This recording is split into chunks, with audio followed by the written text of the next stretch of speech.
आजिकल भुवनेश्वर जो भाया वर्षा होके छणाछणी पकड़ी न खाइले कौन मन बुझुची। आज आम मैंने भी बाहरी गलु कि चिकेन पकड़ा टी कही ऑफिस आसला बेलू भल चिकेन लेग पीस और बोनलेस मिसेकिना नहीं आसब। आई रेसिपीटा मत मोर सांग शिखे देता हस्टेल थिला बेले आई रेसिपीटा बहुत बढ़िया भी लगे।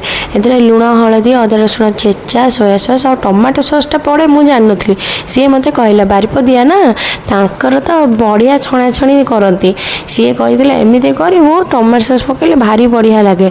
मुझे से भाया मन बनाए आदे मुझे टे पकई देती पियाज तादे कॉर्नफ्लोर आ मैदा तो पकईदेली चकचा चकटी कर गड्डा तेल बसई देती तादे पकईदेली छाणिया छाणी सरी कि नहीं पुणी डिमांड आसीगला कि ना ना चिली चिकेन परटा टे दरकार माने आज दिनटा कम माने कम ही सरीज ता सहित स्वामी कहले टे मोर भेज दरकार मु चिकेन खाइबिनी आलू भजा होता ये सब पकड़ा रखाई पुणी परटा स्टार्ट हो गला संगे संगे परटा बनई देकी ना बढ़ा बढ़ी कर देती आगे पुओ को मोर बाड़ी देली बाड़ी देला परे ताकू दे सारा पर पुणी स्टार्ट हो गला मोर चाकराणी काम छाड़ स्त्री लोक तो सबुदिनिया काम रही। जय जगन्नाथ।